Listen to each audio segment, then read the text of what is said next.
Hi, my name is Swarndeep Singh. I am a SQL Server DBA, and today I am going to talk about SQL Server TDE and its implementation in SQL Server. So what is TDE?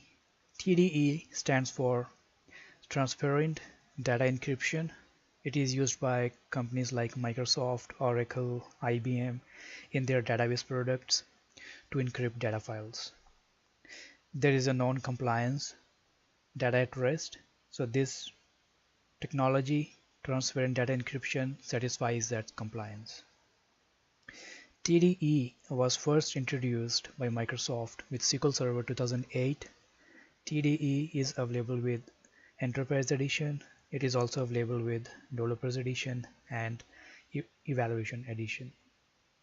Back in SQL 2008 R2 and SQL 2008, Data Center Edition also had this feature, which is no longer exists in the newer versions. So how TDE works?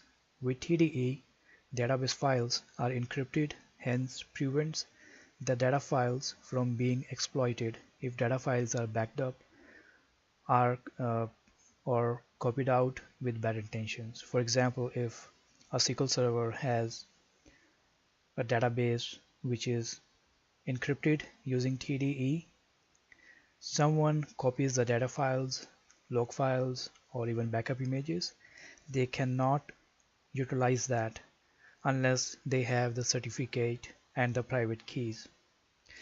If they want to attach the data files to SQL Server, they can't do it.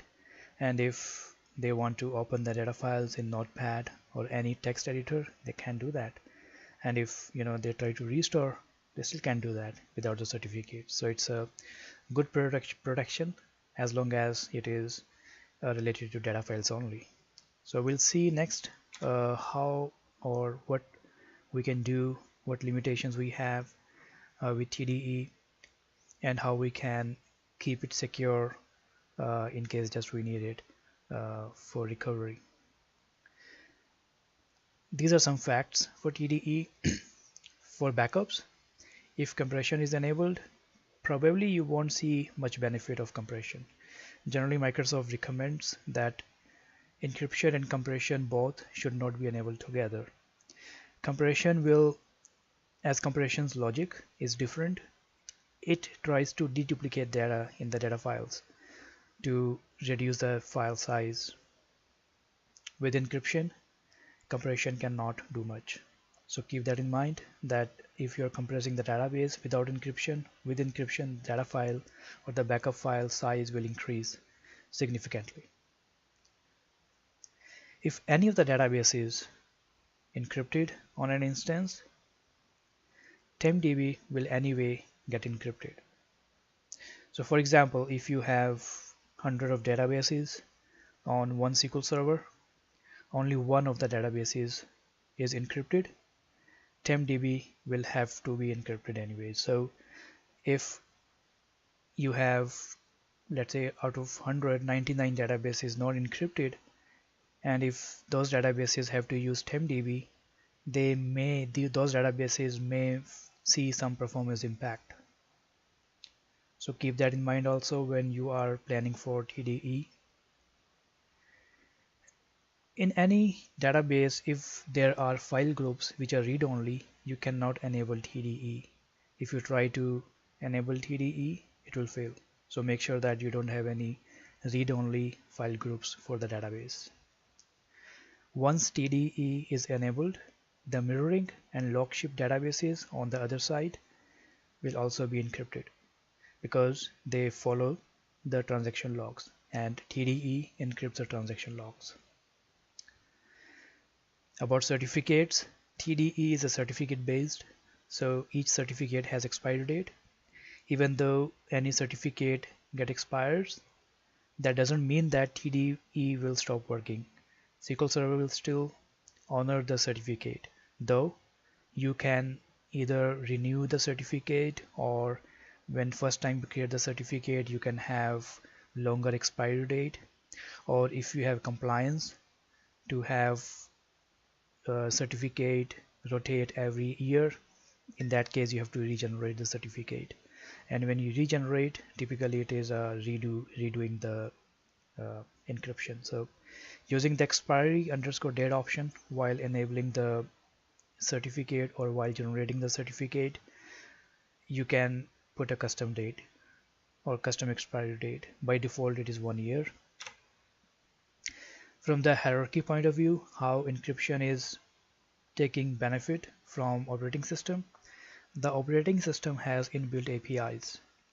So when you first time install SQL Server on a operating system, the instance have one master key, service master key, which will be encrypted by data protection APIs or operating system level protection APIs. These service master keys are the root of all encryption. So when you encrypt database master key on master database, it uses service master key for the encryption. So database master key is a master database, or it is in the master database. So any certificate which you create on master database uses the database master key. So when you have to create a certificate for TDE, you have to have database master key encrypt that certificate. Once you have certificate, it is used by all other databases to generate database encryption keys. So database encryption keys are actually mapping between the master certificate and the databases. So databases finally take advantage of DEK or database encryption key to encrypt the entire user database. Implementation of TDE is very straightforward procedural task. First, you create the master key on the master database, then you create the certificate, and the certificate has to be protected using the master key. This certificate is on the master database. Let's keep that in mind. That's why it's called master database certificate. Once you have master certificate, then you have to have a database encryption key which will be encrypted using the master certificate. Once you have database encryption key, then you're ready for enabling the TDE on the database. So each database has its own DEK or database encryption key. You cannot have one database encryption key and have all databases encrypted. Every time you have to encrypt a database, you first have to create the database encryption key for that database.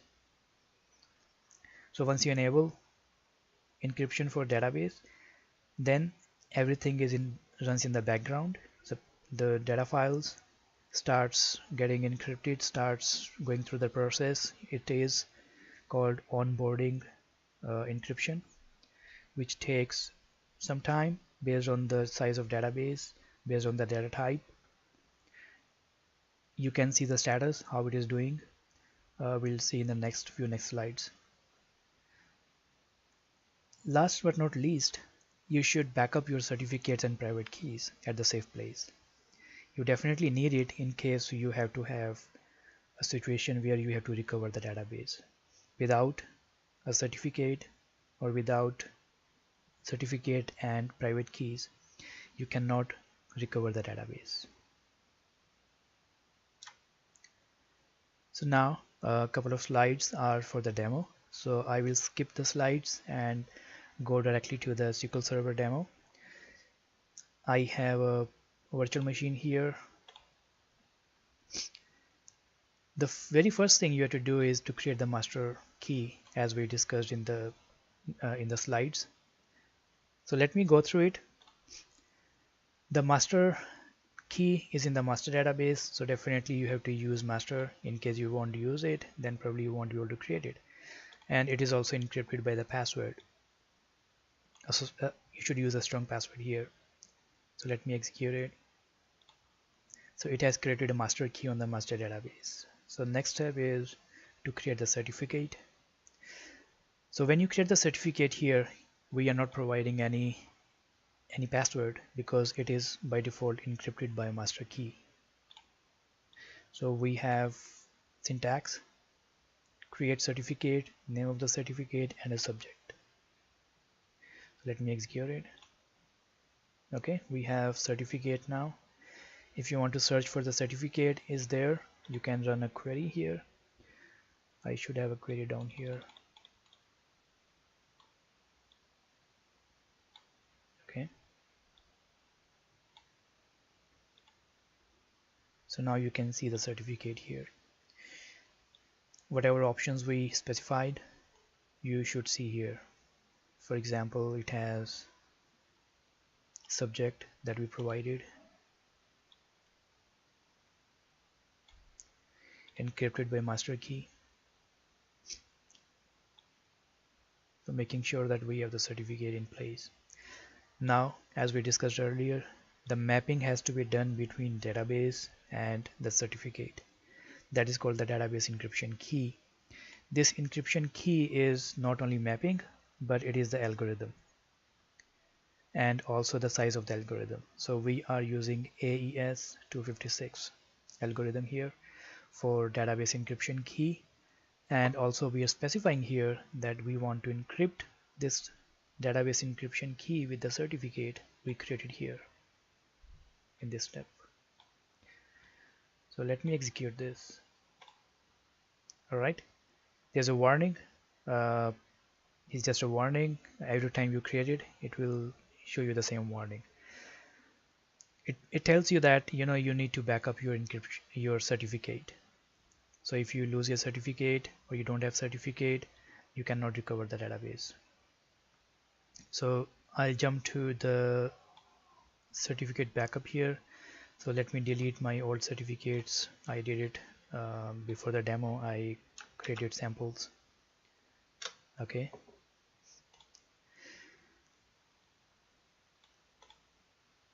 The backup certificate has typically two files. The first file is the certificate itself. The second file is a private key, which is used by the system to decrypt the certificate. And the private key, for the safety of the private key, we are encrypting it with a password. You can see here.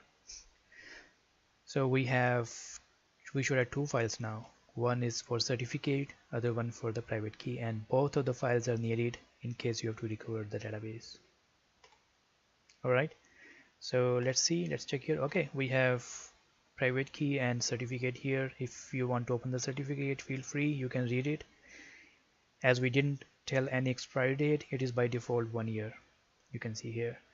And also whatever information we provided is here. There are some details, you can go through the details, but the thing that you want to look into it, it's just a certificate, and you can keep the certificate and the private key at the safe place. So we have certificate, we have database encryption key, we have backed up the certificate as well. Now the last step is our database. Name is TDEDB. We want to set the encryption on. It's a simple command, just set encryption on. You already have database encryption key, so database SQL Server knows that which DEK to be used. So I'm starting it. It's done. It just changed the flag. So in the background now, it should be encrypting the database. If you want to check the status, this is the DMV sys.dm_database_encryption_keys. So let's execute this query quickly. Alright, you see two entries here. The first entry is for TempDB. You can see here database ID 2, which is for TempDB, and this is number 7, which is for our database TDEDB. So it is being encrypted, and when we executed the query, it was 12% completed. You can run it again to find out the status. Alright, I let it run and resume the demo once it is completed. Okay, looks like it's almost completed, so let me see. Okay, the percent complete is now 0. 0 doesn't mean that it is not encrypted. 0 simply means that it has completed the cycle of encryption. And the state, encryption state here is 3. You can see from the mapping here that 3 is encrypted, and if it was 2 it should be encryption in place. So why it is 0? The question is, it is 0 because if you have a large update on database, or you have bulk inserts, then that has to be encrypted again, and you can see the process here. So that's why once it is encrypted, it goes back to 0. That's pretty much it is. Now you have encrypted database, and you take the backups. Make sure at your DR site or wherever you want to restore it, you first create the certificate from here. You have to restore the backup file from here. Going back to my slide show. So we talked about certificates, DEK, TDE, then backing up the certificates. You have any questions? Please visit my blogs, talksql.blogspot.com or www.swarndeep.com, and you can leave your comments in case you have any questions.